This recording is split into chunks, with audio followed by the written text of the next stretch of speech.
a lot of people's idea of the American dream isn't us all doing well and having what we want. It's dominance. What do you think is behind this shift in black voters, or do you even buy these polls? Do you believe it? When you've gotten all your social cues from different hip hop artists, when you've gotten all your social cues from different luminaries, well, those people are essentially capitalists that are waging their own PR wars, and it's hard to tell Donald Trump from them. I'll just be honest with you, it's hard to tell. If you really look, it's hard to tell Donald Trump from Jay-Z. The more money that you can get, that's all you care about. Everybody wants to get the bag, but they don't really talk about helping other people get the bag and also get the knowledge. You can correct me if I'm wrong. On average, median families in Boston, median white families have $250,000 worth of wealth. That's how much they're worth. Not bad, doing pretty good. On average, black families, black households in Boston have $8. They have $8 of wealth. $8.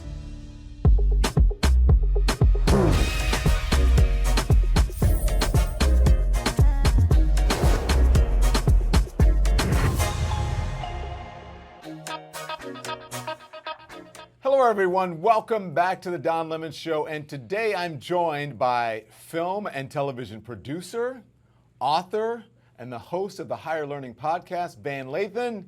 He's also a fellow Louisianan, which makes me even more excited that he is joining us today. Van, good to see you. You're Baton Rouge, right? Yeah, man, McKinley High, man. Baton Rouge through and through. My sister graduated from McKinley High School. I went to school not far, elementary and junior high school, not far from McKinley High School. Do you remember St. Francis Xavier Catholic School? I do. That's of where course, I went. Yeah. Yeah, that was for kind of the bougie people, you know. It's good to have you on. Van, I have so much I want to talk to you about. And that is, can we start? I want to start with a soundbite from your show, which I think sort of, it really just, it sums up the times that we're in right now, what we're dealing with, especially when it comes to the MAGA folks, Donald Trump, et cetera. This is what you said about Donald Trump and the privilege that he finds himself being the beneficiary of. Watch. Another thing is we get to sit back and watch the dissonance in which the party moves with, to where every single thing that's done against Donald Trump is a conspiracy. Well, yeah, and every single mistake that he makes is not his fault. We've never seen anyone treated with the singular amount of white privilege that Donald Trump is being treated with. This is a masterclass in white privilege. Trump can't say enough to be racist. Correct. He can't commit enough crimes to be a criminal. He can't fail enough to be a failure. And he can't say enough stupid things to be stupid. He is so shielded and insulated by the idea and the concept of whiteness that he is untouchable. Yeah. Van, you're a race baiter. Donald Trump is being persecuted. They are, come on, you know what I'm saying. But then you spoke the truth. Yeah, I think I did. Look, this is what I would say. I mean, when I think about people and their station in America, I think about accountability. I think about what happens to you, not when you've lived the perfect life and never erred or never ran afoul of anything. I think about what happens when you do slip up. And oftentimes, and I feel this way, when a black person in this country makes a mistake, a minority makes a mistake, it's proving to people who they always have been. This is what they really were the whole time. Meanwhile, with our brothers and sisters that have a little bit more privilege, you see the second and the third and the fourth and the fifth chances. Trump is exemplary of that. Like, we watched what happened on January 6th, right? We watched the way Trump treats people. We watched the way Trump comports himself, the things that he says that are not true. And he just can't do enough to lose the faith of the people who believe in him. He's insulated by such a wall of privilege that you can't get through to any actual criticism of him. It's all persecution. So it's interesting to me that we've come to this point and it's this obvious, but we can't really talk about it lest we be race baiters. Yeah, that is something that, I've learned to ignore, because that's always, and we'll talk about that, because there's always a strategy, especially from the MAGA folks and on the right, that you say they're very, very good at. So hold that thought and we'll talk about it. But why is that? Why do you think that is? Why is he getting such privilege I think I know the answer because people, he speaks for them, things that they would like to say, right? They would like to have, and they don't want sort of their station in society to be challenged. So therefore, they're looking at him as sort of this great white hope, pun intended. Yeah, I mean, that's the answer. And I think that's the answer for even some of the brothers that we see celebrating Trump. In a lot of ways, Donald Trump is, I should say, for a lot of people, Donald Trump is the most crystal clear example of the American dream. Mm-hmm. He is somebody who does whatever he wants, no matter who he hurts. He is somebody who says whatever he wants, and he's only stronger because of it. Like, there's a freedom that some people aspire to in America, and it only comes with the ability to crush something. A lot of people's idea of the American dream isn't us all doing well and having what we want. It's dominance. It's we're number one, we're the best, we're at the top of the food chain, we are sharks. And Donald Trump seems like an apex predator because he eats everything around him, even the people closest to him. And no one calls him into question for it. And I think that's what a lot of people want. I think a lot of people think that they want a society where everybody is doing well, but that what they really want is a society where they're doing better than everybody else. Yeah. So you said even some of our brothers and sisters who are supporting him, meaning black people. Okay, so let's talk about this. And I don't even know if you think this is real. I want to talk about Black America specifically, Black America and Donald Trump, because I don't know what's going on. There are some polls that suggest the former president is poised to win up to 20% of the black vote. This is a man who notoriously refused to allow black folks to rent his apartments, a man who called for the deaths of the Central Park Five, which are now the Central Park exonerated. Mm-hmm. What do you think is behind this shift in black voters, or do you even buy these polls? Do you believe it? I think it's a little bit overstated, but I do think that the perception of it is real. I think there are a couple of things. One is pretty easy, and the other one might be slightly controversial. The one that's pretty easy is the fact that the Democrats haven't been able to capture the spirit of a certain demographic, right? They're not very inspiring. There's no sizzle. In the way that you do conducting a campaign, which is essentially a gigantic PR exercise, they haven't been able to get through to some people. All right. And that's people on that I talk to a lot of times, a lot of brothers. Right. They don't feel particularly inspired by Joe Biden. They don't see things changing in their neighborhoods. And the political promises that they're aware of from Joe Biden, they can see very obviously that they didn't happen. That sometimes that runs at cross purposes with some of the other things that the president has done. But if you say, hey, he didn't give us voting rights, hey, he didn't give us police reform, that's what he said he was going to do, and it didn't happen. Those are very big holes in what happened in the last 3 years for Joe Biden. But then there's something else. And I have to say this, and I have to be real about it. The black community, particularly, as I see it, I'm going to speak for my community in South Baton Rouge, Louisiana. We had a movement that was based in political and social and economic intellectualism that was coming from the 50s and the 60s on into the 70s, right? And we had tremendous thought leaders that were leading that movement, right? They were leading that movement. We had Ella Baker, and we had Baynard Rustin, and we had Dr. Martin Luther King Jr., we had Bobby, we had Huey, we had Fred Hampton. We had all types of people who were Angela Davis, who were teaching us to contextualize our world in the way that made sense for us. Well, I mean, as you know, and as a lot of people watching this know, those people were killed and thrown in jail. And after that, there was something that happened that I think we don't talk about enough, is we turned to celebrities and entertainers to set the political and social rules. A lot of people did for us as a society, right? So the people that we started to look up, like cult of personality, people we started to look up to, Jay-Z, Michael Jordan, people like that. We started to look up to capitalism as it was filtered through these people. I don't think for a lot of people that we have an understanding of what's best for us or what we want. Now, that's not me saying that these people are uneducated. And I'm not saying that at all. I'm saying they are very educated, to me, in things that won't work for our community. Mm-hmm. And so to me, when you look up to like when you've gotten all your social cues from different hip hop artists, when you've gotten all your social cues from different luminaries, well, those people are essentially capitalists that are waging their own PR wars, and it's hard to tell Donald Trump from them. I'll just be honest with you. It's hard to tell. If you really look, it's hard to tell Donald Trump from Jay-Z. That's not saying that Jay-Z looks at the world like Donald Trump does. I'm not saying that at all. But what I'm saying is you have a guy who is charismatic to the people that follow him, who acts in the interests of capitalism, acts in the interests of making money, and who everybody else around him worships him. And people look at it and they go, well, that's America. I want to be that guy. Mm-hmm.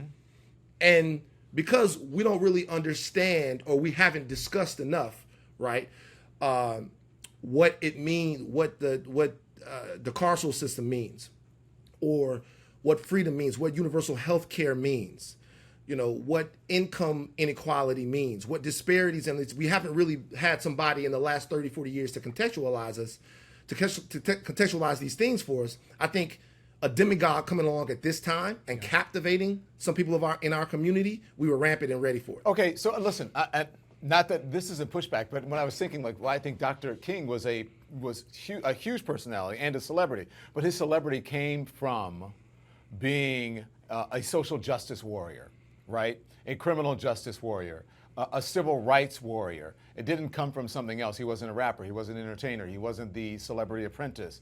He gained his celebrity from trying to help people and being in the streets fighting for it. That's the difference. Am I correct? You are, because the reality is it matters what you're putting your time into. Dr. King's entire world, his entire life, was about progress, momentum, change, and equality. He got famous because of that. He wasn't doing it part-time.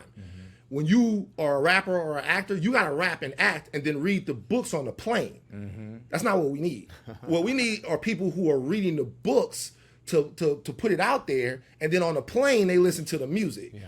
And we have to put stock in that doesn't mean that all these intellectuals have to say the same things. Some of them might be more conservative. Some of them might be more leftist. But we have to have conversations that are based in fact and thought and realism, real intellectual conversation, other than just listening to what people heard somebody else say. Listen, I know that, you know, power and impact, money is power, right? Money is impact. And so, you know, for the Jay-Z's of the world and for, you know, all those folks, when you have a certain amount of money, you have power, you have influence, you can make an impact.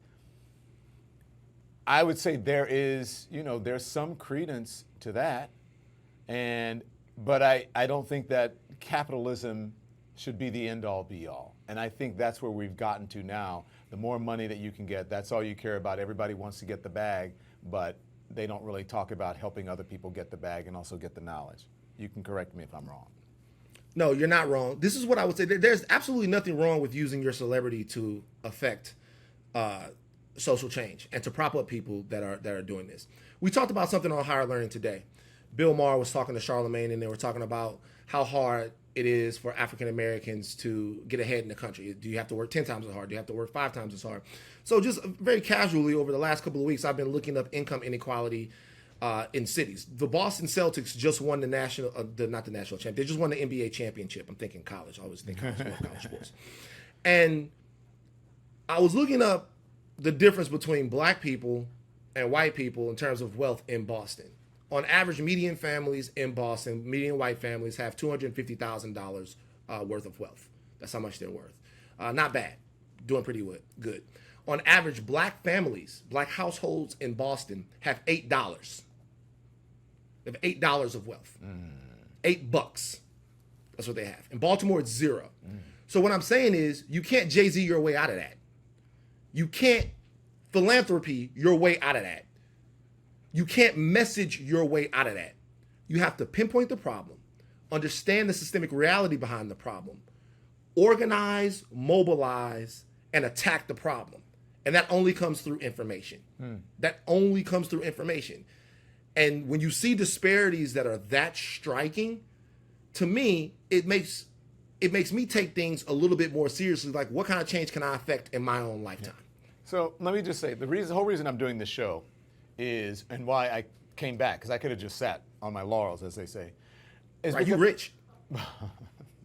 Okay, listen, but I'm just saying. I always wondered. I was like Don, when I seen the bag, I was like, man, Don could be at Mykonos right now. You must really love this. I want to have an informed electorate, and I think there are voices like mine and yours that need to be out there, and people need to hear. And whether it's in mainstream media or not, wherever you can get that information, I think, and wherever you can find your place, I think that's what you should do. And that's why I'm here. So you're saying, I'm glad you said what you said, because I think we need to have an informed electorate, especially coming into this election. What you just said, though, just a couple minutes back, where you said, you talked about, figures that were inspiring, or they're inspired figures. My question is, do all politicians have to be inspiring? I don't believe so, but listen to this. I want you to listen. This is 50 Cent, or 50 Cent, if you want to say. Just a couple of days ago, talking about what I asked you about this supposed, black people, especially black men, all of a sudden supporting Donald Trump more than they were. Watch this. Have you made a decision? I haven't. What do you think is the Thank you. last question? What do you see as the significance of African American men in this election? For both of you. I see them identifying with Trump Why do you say that? because they got RICO charges. I see them identifying with Trump because he's got RICO charges. And even Eric Trump, his son, Donald Trump's son, said the same thing. And therefore, Donald Trump is a victim, and all of a sudden, the criminal justice system needs to be reformed, and it's out to get, Donald Trump now. But anyway, what do you think? Black people support him now because of the RICO charges. No, look, that's funny. I always wonder what Ben said to 50 after that. Because I know, like, Ben was standing right next to him. I wonder what Ben said. 50 be trolling a lot, and he plays a lot. I don't know that was an entirely serious response for 50 Cent, who's somebody who I know. But I'll say this. If he does believe that, if anybody believes that, I think it's an incredibly reductive view of the black male or black period, because electorate. I don't think that that's the case. I do think that the Trump is being persecuted angle is an easy one to sell to a lot of people. I think it's easy to sell Trump's persecution. I had a conversation with the guy on my Instagram Live, and he was like, they have to be persecuting him. He's got this many cases. And I'm like, no, or he could have committed this many crimes. Do you know the details of the crime? This all comes back to how educated you are on this stuff, on whether or not these cases hold any merit or hold any water. I don't personally believe, and I haven't heard from anyone that goes, hey, I'm voting for Trump because Trump has felonies just like my cousin. I think that's reductive, and I think that's a little bit, not a little bit, I think that's very disrespectful to the African-American electorate. I don't think that they vote on things because of the criminality of someone. Well, the message you said has to be persecution because there is, I think you call it a cognitive dissonance that people are facing, especially after Hunter Biden was found guilty on the 3 counts of, lying about, his drug use in order to get a license to carry a gun or to buy a gun. You said, this is what you said on Higher Learning, and then we'll talk about it. Watch this. I think the difference between the left and the right is the left snatches losses from wins and the right snatches wins from losses. Okay, so the message is simple. The message is simple. At the end of the day, the justice system being rigged only matters because it's rigged against Donald Trump and the right. So that means that the justice system can be rigged to produce a guilty verdict against Trump, and it can be rigged to produce a guilty verdict against Hunter Biden to cover up for a guilty verdict against Trump. It's a very simple edict. They'll do whatever simple idea. They'll do whatever they have to do to get Trump. If that's find Hunter Biden guilty, then they'll do that. If that's to find Donald Trump guilty, then obviously they'll do that. They create such a simple spin box that you can't get out of it. right away, when Hunter Biden is found guilty in Delaware, a state where he should have had a friendly jury, everyone's saying, over something that you're normally not prosecuted for, okay? Normally, what you'd say there is, hey, there it is, we got him, that's the rights, that's it. No, it's figure four leg lock of logic, can't get out of it. If you find the president's son guilty, why wouldn't the president protect his son? But they're like, no. It's more nefarious than that. This president is so evil. Evil Joe Biden. Evil, crooked, sleepy Joe. That he would send his own recovering addict boy to jail just to get Donald Trump. And they went hard with it. And there are people who were having a momentary lapse of pure cultism. A momentary lapse of pure cultism that you went on and you said because they were like, well, wait a minute, how can the system be rigged when it found Hunter Biden guilty? And then you went on to explain it. And what did you say? I can't remember what happens. You said something about they got a sort of cognitive dissonance or something, a shot in the butt, because then you had to come up with a conspiracy theory that the system was rigged because Joe Biden, President Biden, was evil enough to send his own son to prison just to get back at Donald Trump. Yeah. I mean, the place that we're all right now is there a group of people that there's just no talking to, right? I mean, it's not just Hunter Biden, right? It's Cooler, it's Menendez. There are a lot of different people. Melendez, should I say? There are a lot of different people who are Democrats who are being prosecuted right now, right? There's the ethics crow into Cori Bush. Like there's a lot of things that are going on that people that are being prosecuted right now by the same justice system. They're not going to believe it. Trump is. He's been deified to a degree that it would be like saying Jesus is wrong.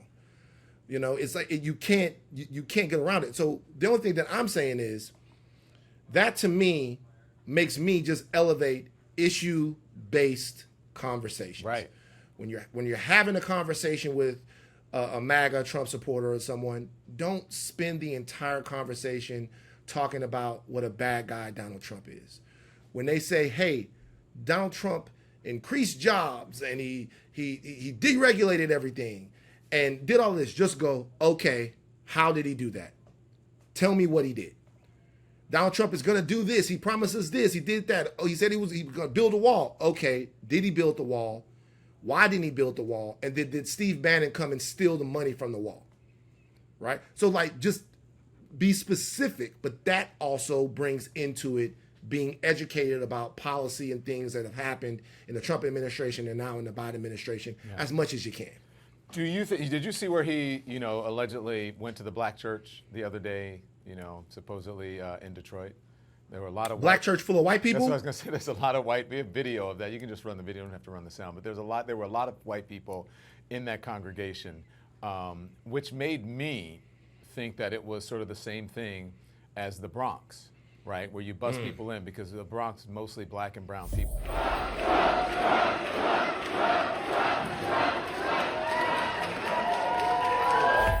So there they are. Mm-hmm. So they had the video. We have the video of that. He had that. But then right after that, he went to, did you see the event he went to for Charlie Kirk? I did see that. He went to Turning Point, to Charlie Kirk, where there was a white boy summer. He came out on the stage with a white boy summer.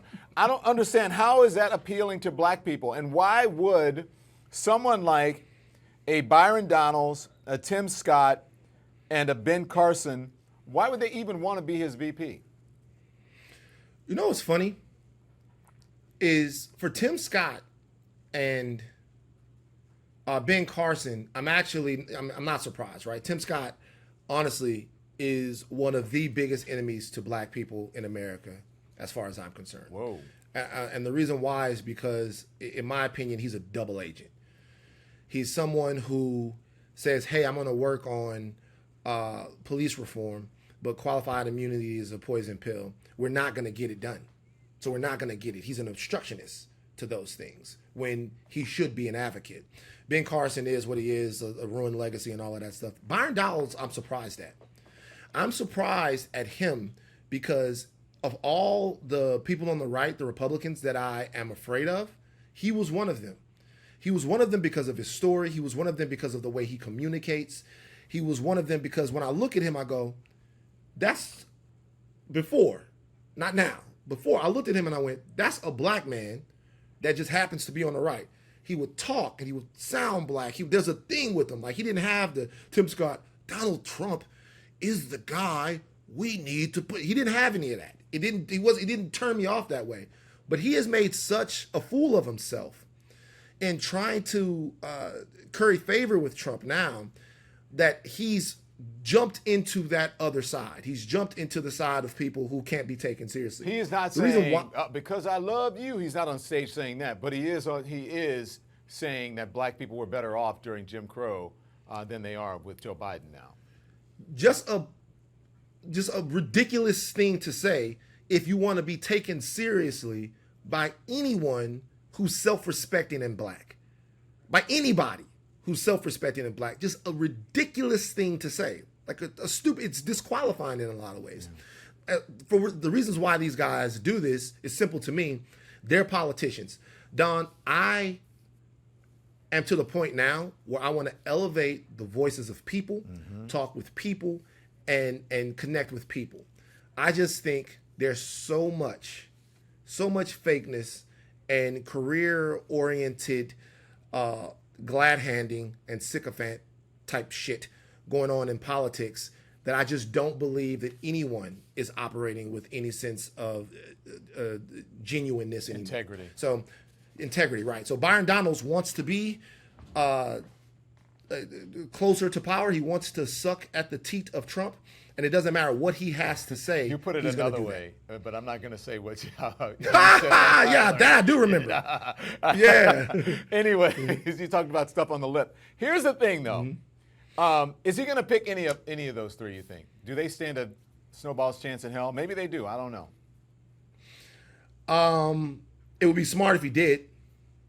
You think that would move the needle? I don't think that it would move the needle because I don't think his running mate is going to really move the needle, right? I think his running mate, it's so much about him, and it was such a disaster the way things ended with Mike Pence that I don't think that his running mate is going to move the needle.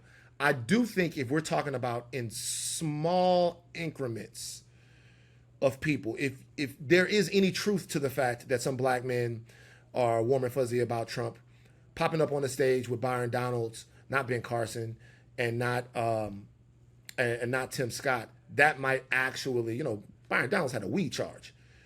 Like, you can go out and message on that, right? That might maybe make a difference to some of those people, but I doubt any of those three get it. Okay, let's move on and talk about other things, right? Because we have now, I want to talk to, because you and Rachel Lindsay, by the way, who's your co-host on the podcast, who I love. Tell Rachel I said hi. Brilliant, I love her. I want to talk about pop culture. Jonathan Majors set to receive this Perseverance Award from the Hollywood Unlocked Impact, which was from Hollywood Unlocked. It's an Impact Award. It is Jason Lee, who you know. He was recently convicted, not Jason Lee, but Jonathan Majors was, Jason Lee is Hollywood Unlocked. Let me explain myself. Jason Lee owns a website, Hollywood Unlocked. He is giving Jonathan Majors this award. Jonathan Majors was recently convicted of reckless assault and harassment in the 3rd degree. I imagine you have some thoughts about this. You guys have actually spoken about it on the pod. Yeah, I think the thoughts are very simple. Like, what people want from Jonathan Majors, whose trial, as far as what happened with the actual trial, you could look at that and say, hey, that was bogus, if you wanted to. You can look at that and say, I think that maybe Jonathan Majors was railroaded in that.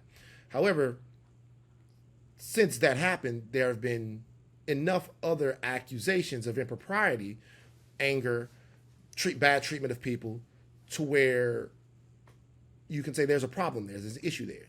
And what you want from Jonathan Majors, if you're somebody who looks to, watch his content and watch him act in the future, is you want him to take it seriously. You want him to take his growth, his healing, who he is as a person. You want him to take it seriously. The question is, does rewarding him at this time in that way convey, hey, it's all over, you don't have to do anything else? Does it say things are fine? I don't know. What I would want is for Jonathan Majors to put Jonathan Majors the man over Jonathan Majors the entertainer and the actor. And in order to do that, he's got to reach down deep into himself and figure out whether or not he's healed from some of the trauma that he's had in his past. Yeah, and Jonathan Majors is a huge Marvel actor, right? Yeah. A black actor in Marvel, which is quite an accomplishment in itself. I mean, this is coming right after Diddy. Diddy was caught abusing his former girlfriend Cassie Ventura. Do you feel Hollywood and the media are taking these domestic abuse matters seriously enough? I mean, it's kind of crazy. No, they never do. They don't. I don't. No one does. I'll just be honest with you. I've had to come to terms with this in a very profound way. Don, if we're being honest, nobody cares when people beat up girls. They just don't. I'm watching television, I'm listening to music, and I'm hearing just casual lyrics about abuse to women in major pop songs or major rap songs. I'm seeing guys, luminaries, who have putrid domestic violence histories. I'm seeing sports stars who have cases, right? And I'm looking around, I'm like, this is not something that people take seriously. And it's never been. The reality is, Diddy's other stuff, the allegations of weird sexual behavior. Just say it. We're streaming. I mean, I'm okay. Diddy's the weird sex shit, some of the homophobia that people have, the freak offs, all of that stuff. That's the stuff that's going to get Diddy canceled. That's the stuff. The video of Cassie, for a lot of people, Don, was just proof that other stuff was true. Because remember, she accused him of hiring male prostitutes. She accused him of procuring drugs. She accused him of all of this other stuff. And she put it all in his lawsuit, and people were like, that's not true. I don't think that's true. And then she described in detail the incident where he assaulted her in the hotel. And it was to the T what she said it was. So when you hear people talk about Diddy now, I don't think they're talking about the fact that he beat her up.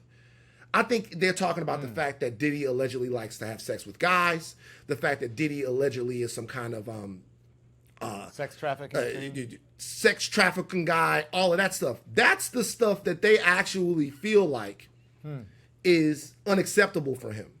But when I look around and I see guys who have had domestic violence cases, we've already accepted them. We've already accepted that. It would have to be something new, a change, a sea change for us not to accept people who have been violent against women, because I see it all the time. Yeah, look, according to to data from the National Coalition Against Domestic Violence, black people are disproportionately affected by violence from their intimate partners.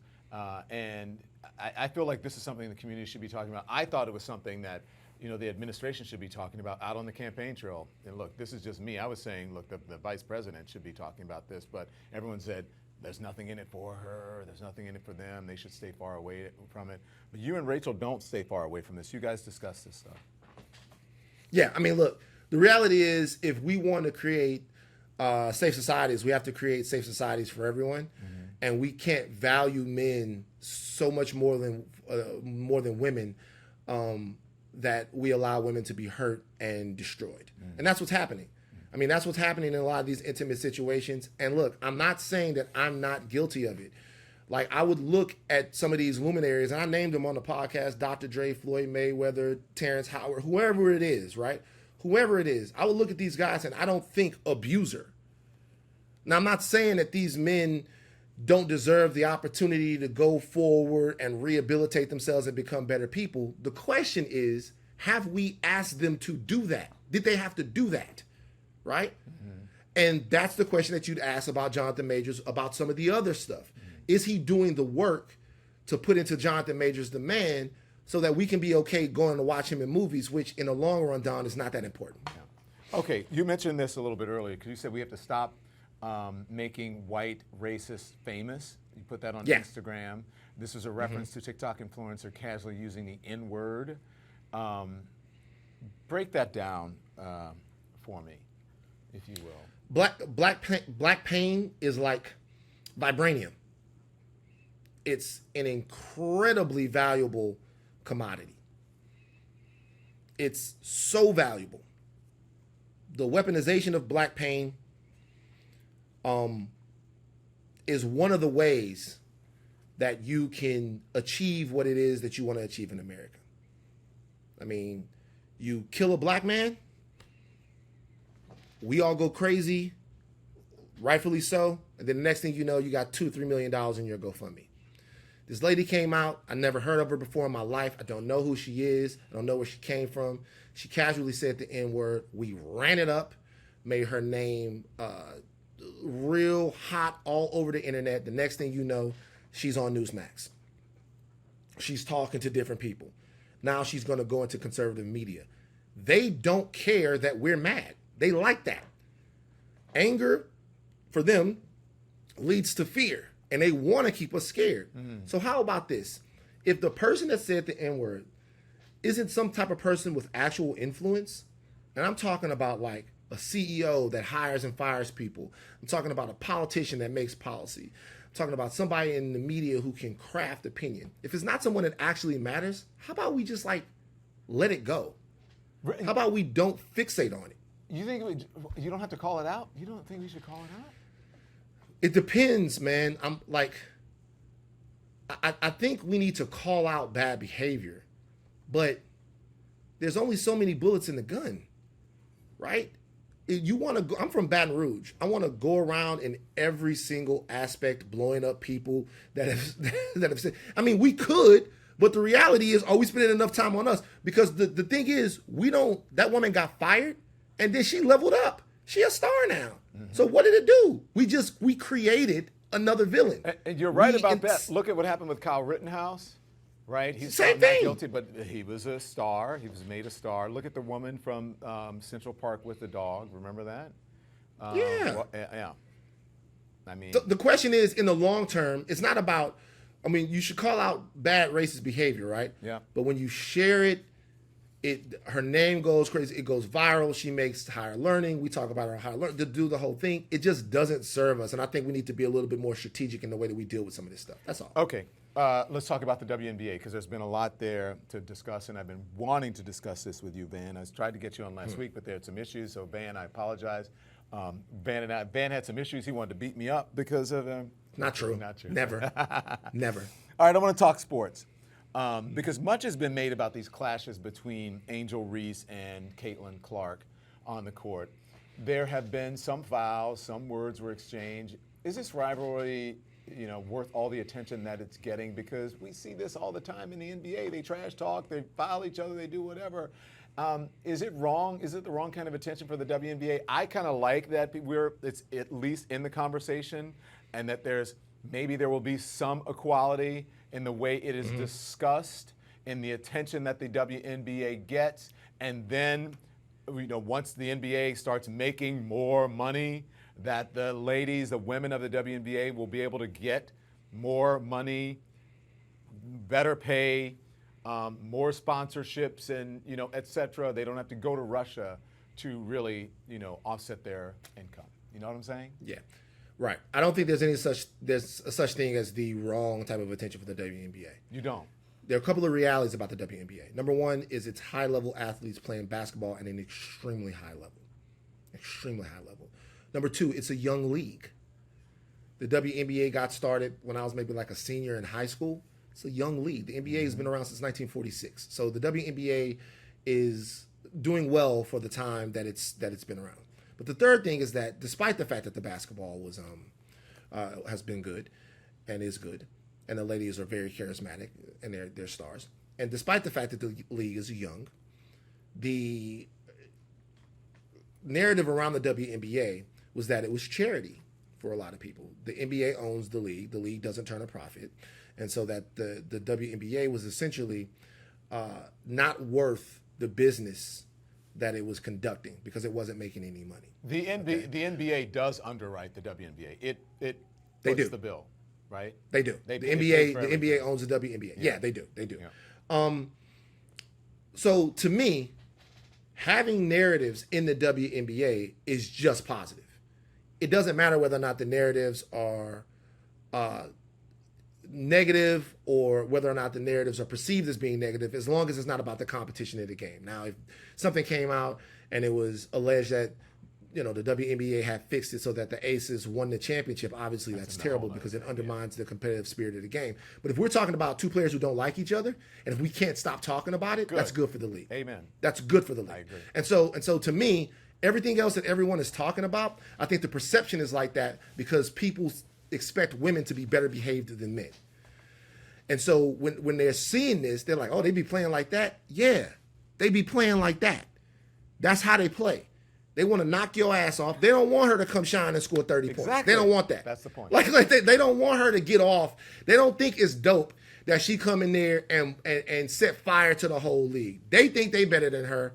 They want her to earn it, and it's not going to change. Get over it. Yeah. I don't see our bias is showing, right? Or people who think that way, your bias is showing, whether it be in sort of misogyny or whether it is racism.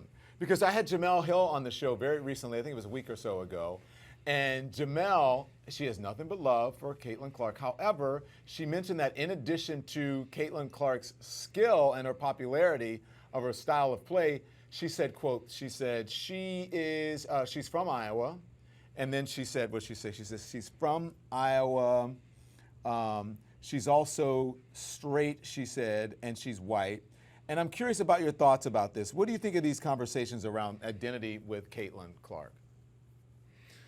There's somebody that I would like you to have on your show that you should. I think somebody that needs he's got a huge voice, but I think this brother is just brilliant. Maybe you know him. His name is David Dennis. Mm-hmm. He's a great writer, and he's on ESPN a lot. But he's great. And he said something that I had said to Bill Simmons and some of the other people at the Ringer, but he said it in a much more eloquent way. All right now, if I told you right now that part of Tiger Woods' appeal was because he was black, you'd say no duh. If I told you right now that part of Serena Williams' appeal is because she was black, you'd say no duh. They were dominant athletes, but they were dominant athletes in a space where black people hadn't typically dominated before. Mm-hmm. Okay? So their blackness is a part of that, and we can discuss that. What David said, and what is true, is that the conversation around Caitlin Clark is evidence of how uncomfortable we are talking about whiteness. It's not arguable that part of the appeal that Caitlin Clark has is because she's white. That doesn't mean that she scored more points than anybody in the history of college basketball because she was white. That just means that the reason why people go, oh my God, like I love her and see myself in her, is because she's white. Yeah. But in America, we are so uncomfortable discussing whiteness. Yeah. You mean one of the reasons? It's not the one only, of the one of the reasons. Yeah. One of the reasons. Yeah. One of the reasons. Like, but it's part of it. Caitlin Clark is an amazing. I love watching her play. I think she is going to take the league over. Now I love Angel Reese. That's LSU. Angel Reese, LSU. I always got to be down with the LSU home Bayou Barbie. But I love watching her play. But part of the discussion around why people are so invested into this, why Dave Portnoy and Clay Travis and Jason Whitlock and those type of people are over-invested into the treatment of Caitlin Clark in the WNBA is because she's a white girl from Iowa. Yeah. And that's okay to talk about. Yeah. If it's okay to talk about why people, the blackness of Serena Williams, then it's got to be okay to talk about the whiteness of Caitlin Clark. That's it to me. It's very simple. All right. So, Van, in a little bit of time that we have left here, because I understand that you're a huge Star Wars fan. I know that. Because I see you talking about it all the time on your show and on social media. And I know recently, however, you've been particularly dismayed by the racist fans who are angry about the new Star Wars show, The Acolyte. Can you explain to us what's going on? And I've got a lightning round. So quickly, if you can explain, and then I want to go through my lightning round. What's going on is Star Wars has decided that they're going to open up Star Wars to everybody, and a lot of white incels are mad. So they got Star Wars. It's like niggas can't be in space. We can't even be in the stars. Why we can't be in the stars, Don? You mean to tell me it's the whole galaxy and we not in there barbecuing somewhere? It don't make no sense whatsoever. So they're review bombing the show and making the show like it's the worst thing in the world. And I'm like, is this where we at? We can't have a lightsaber? I had Whoopi on And Whoopi said she spoke to Gene Roddenberry, about Star Trek. She said, I said to him, in science fiction, there are no black people in the future. And he said, come on now, let me go check it out. And he went and checked it out, and he came back and said, you're right, I'm going to write you into this role. So, no, we can't be in the future. You can't have a lightsaber, sorry. We changing it now. Y'all going to have to deal with it. We're going to do a Star Wars with a whole planet of black people. Like, y'all better get used to it, mad asses. It's going to be man, what's the show? I can't think about it. Oh, Wakanda Forever, right? That's Wakanda Forever, yeah. Okay, so listen. Here's my speed round. I'm going to toss out some Star Wars characters, and you tell me who is in the fight. Who are you taking in the fight? Okay. This is Yoda versus Mace Windu. Oh my God! Wow. I'm gonna take Mace Windu. Okay. Count Dooku. Is that right? Did I say it right? Versus That's right, Darth Maul. Darth Maul. Oh, that's no, that's gonna be Count Dooku. Count Dooku's gonna beat Maul. Yeah. General Grievous versus 100 Jedi Padawans. Oh, 100 Jedi Padawans. Wow, General Grievous. I'm gonna take the Padawans, although Grievous could conceivably win that one. Yeah. Okay, look at your face light up. Okay, so you said, wait, who was it again? Was it a Count or was it Darth Maul? So the Count Dooku would beat Darth Maul. Darth Maul is a ridiculously efficient Sith assassin. Okay. But Count Maul, Dooku's too powerful. Okay, yeah. and then you got Chewbacca versus Grand Admiral Thrawn. Oh, and just hand to hand is gonna be Chewbacca. But if it's like about tactics and different ways, I mean, Thrawn actually it's gonna be Thrawn because Chewbacca is not gonna be able to compete with Thrawn. Thrawn is like one of the smartest guys in the galaxy. All right, so you want to what? Jar Jar Binks versus Jabba the Hutt. Jar Jar Binks versus Jabba the Hutt. That's going to be Jar Jar Binks, I think. All right, so we got Mace Windu, Count Dooku, 100 Jedi Padawans, am I right? And then you have Grand Admiral Thrawn, and then Jar Jar Binks. As you can see, I'm not a Star Wars fan. I don't know about all of that. And then you have we have some nerds in elimination that we want to encourage them to check out right now, okay? And I know that you're an X-Men 97 fan. I know you like The Boys. So what's hot right now? Yeah. The Boys is hot right now. X-Men 97 is one of the best X-Men properties that's ever been put out. But I would tell people right now that the show that they should be watching is Interview with the Vampire, okay? Interview with the Vampire on AMC. Takes place down in New Orleans. Lestat and Louis the Lion Court. It's a beautiful show with beautiful people about beautiful vampires. It's the best show on TV right now. I thought you were going to say the Don Lemon Show. That's all right. That's okay. Don Lemon Show, of course. Don, I support you. Y'all, I've been texting Don and hitting Don up for years. Like, Don, how you doing? What's going on? Don, what's going on? Don has the typical celebrity ratio, which means, actually not the typical celebrity ratio. The typical celebrity ratio is one response for every 10 texts. Don is one response for every 3 texts. So that's actually a good ratio for Don. Man, that's not on purpose. All you have to do is just keep texting me because here's what happens. I'll be doing something, someone will text me, I'll look at it and say, oh, I got to get back to Van, blah, blah, blah, blah, blah. And then like 10 more texts will come in.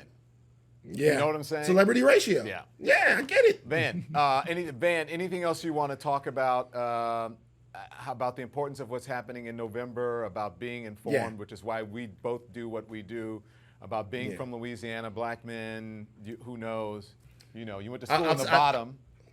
In the bottom. I'd say this. I'd say I would encourage people to connect with their principles. Yeah. And that's a very easy thing to do, right? Think about what you believe. Think about whether or not you believe in freedom. Think about whether or not you believe in a fair chance, whether or not you believe in equity.